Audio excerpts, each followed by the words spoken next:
Boa noite, gente. Nós estamos encerrando mais uma semana que foi de conjuntura política muito intensa, né? Muita coisa aconteceu no país durante esta semana, né?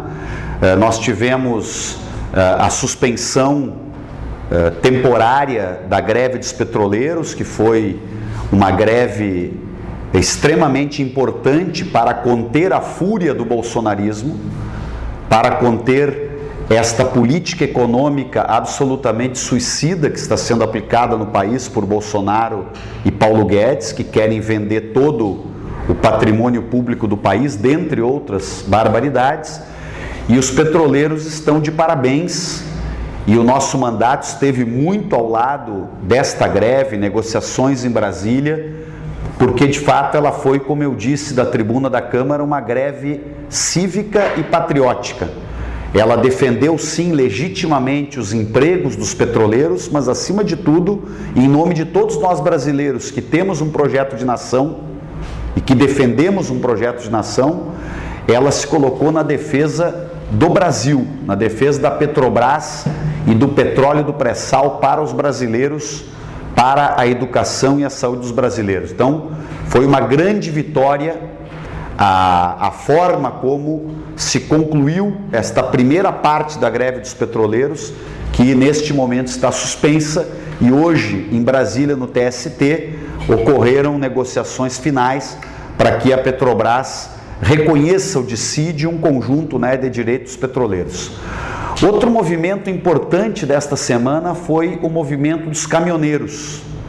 Em diversos lugares do Brasil, de forma pacífica, em postos de gasolina, em beira de estrada, caminhoneiros paralisaram a sua atividade, especialmente os autônomos, para pressionar o Supremo Tribunal Federal a reconhecer o quanto antes a legalidade de uma lei que eu votei como deputado federal, aliás, participei da comissão especial da Câmara e do Senado, que é a comissão mista, né, que analisou esta nova lei e que definiu e votou uma tabela mínima de fretes, que é impressionante quando eu ouço algumas pessoas, alguns ultraliberais, o que eu chamo do fundamentalismo liberal, dizer não pode ter uma tabela mínima para proteger o valor dos fretes dos caminhoneiros autônomos.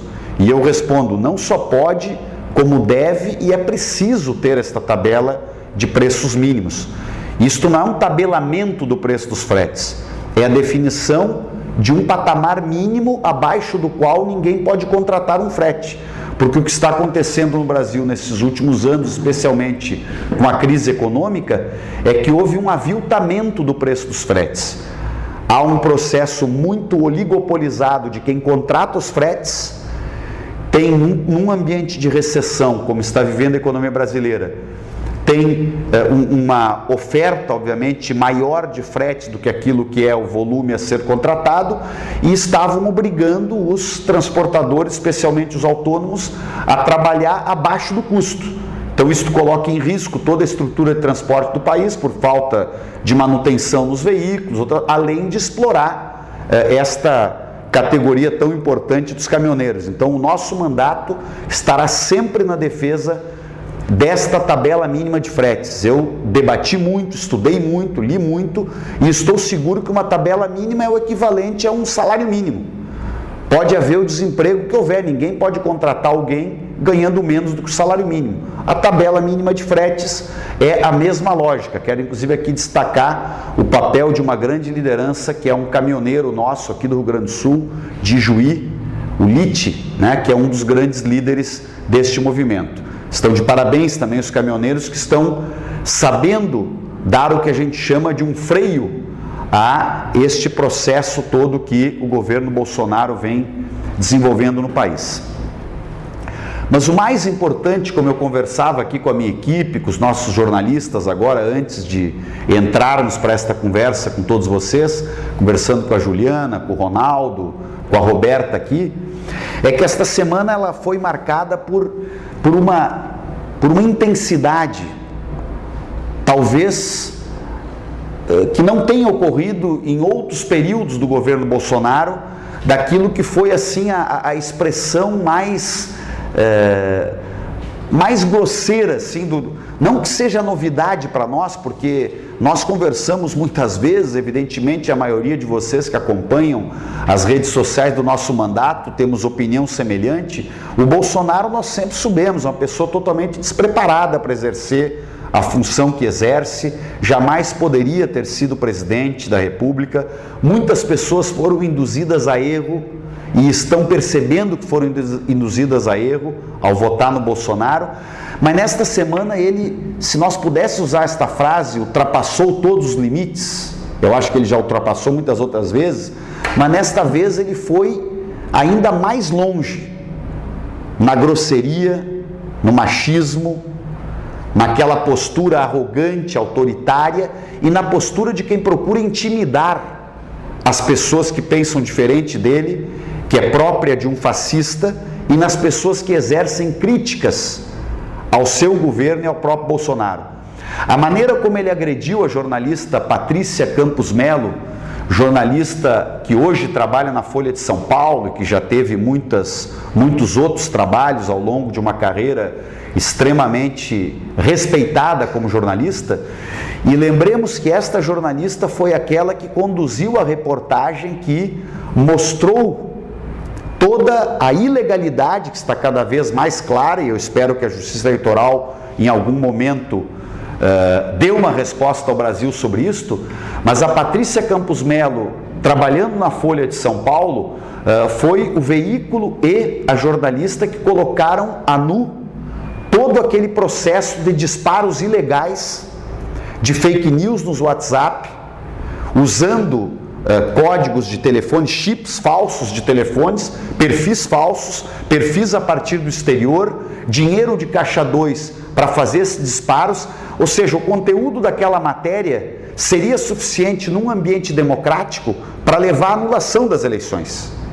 Evidente que o Brasil ainda vive as consequências de um golpe que teve como ponto clímax, infelizmente, levar o Bolsonaro à presidência. Então é muito grave a agressão que ele fez, mas a reação da sociedade é muito positiva. Porque esta semana eu asseguro para vocês que o Bolsonaro, a sua família e o governo Bolsonaro terminaram menores do que começaram. Terminaram mais isolados do que começaram. E por que eu digo isto? Por exemplo, a Associação Brasileira de Imprensa entrou com uma representação no Ministério Público Federal, na Procuradoria-Geral da República, pedindo o impeachment de Bolsonaro. Outro dado importante, a capa da revista Isto É, estampa Basta Bolsonaro. A Folha de São Paulo faz um editorial onde claramente diz chega de Bolsonaro. Ou seja, então cresce na sociedade. Eu não estou falando de órgãos, veículos, opiniões de pessoas, inclusive, que representam um espectro maior do que a esquerda do país, a centro-esquerda do país. Ou seja, as vozes começam a se levantar contra o Bolsonaro, e é importante que nós tenhamos claro que nós precisamos desta aliança, porque todos aqueles que querem dar um basta a todos os desmandos de um governo fascista, como o do Bolsonaro, um governo autoritário, um governo lesa-pátria, um governo que está empobrecendo a maioria da população brasileira, que está agravando a crise econômica. Eu não vou falar sobre economia hoje, mas o PIB que prometiam, faziam propaganda, que tem sinais, que vai melhorar, que está melhorando, que etc. Fazem 4 anos que aplicam a política do fundamentalismo liberal no país, desde que derrubaram a Dilma com um golpe, e ao longo desses 4 anos a economia só piora. E no ano passado o PIB cresceu apenas 0,89, ou seja, é um dos menores PIBs dos últimos anos. Mas então o Bolsonaro vai enfrentando, e como é que ele reage a isto? Ele militariza o governo, coloca cada vez mais militares no governo, como se ele quisesse dar um recado: olha, eu sei que a insatisfação está crescendo, mas eu estou colocando esses militares aqui para proteger o meu governo. Aliás, isso é muito triste de ver. Triste, revoltante e preocupante. A militarização do governo e a partidarização das Forças Armadas brasileiras. Os militares que têm este compromisso democrático com a nação, que são nacionalistas, que defendem um papel das Forças Armadas adequado como devem ter, seguramente concordam com isso que eu estou dizendo. As Forças Armadas brasileiras, infelizmente, estão sendo levadas cada vez mais por oficiais, generais, etc., que estão aderindo em massa ao governo Bolsonaro a uma partidarização. Estão usando as Forças Armadas, que são de todos os brasileiros, para fazer política em favor do Bolsonaro e do bolsonarismo. E nós temos que denunciar isto. O Brasil não pode viver uma espécie de militarização como se vivêssemos dentro de um golpe militar, de um governo militar, de forma disfarçada, né? Então isso é um tema que num outro dia vamos até conversar mais a fundo, porque eu quero encerrar este nosso bate-papo de hoje falando de algo que é outra das grandes sequelas. Primeiro, só uma manchete. A postagem mentirosa que o senador Flávio Bolsonaro fez nas suas redes sociais, onde ele colocou fotos de um cadáver falso, dizendo que o miliciano que é amigo da família Bolsonaro e que foi morto numa queima de arquivo, como nós falamos em outras conversas nossas ao longo das últimas semanas, né? E claramente esta queima de arquivo tem que ser investigada e seguramente a investigação dela vai mostrar que ela tem proximidade com as milícias que têm articulação e identidade com o Bolsonaro e com o bolsonarismo, porque a quem interessava queimar o arquivo do miliciano Adriano? Um dos maiores interessados é o Bolsonaro e a família Bolsonaro. Então, ele postou estas fotos falsas para criar uma versão dentro do ambiente de como se faz, infelizmente, a disputa política hoje no Brasil e em outros lugares do mundo, que é dentro da era da pós-verdade, do uso das redes sociais para lançar uma coisa, mandar para os seus amigos passam a repetir aquilo como se fosse verdade. Então, este tema também pode levar à cassação do mandato do senador Flávio Bolsonaro. Aliás, os dois filhos do Bolsonaro estão na comissão de ética.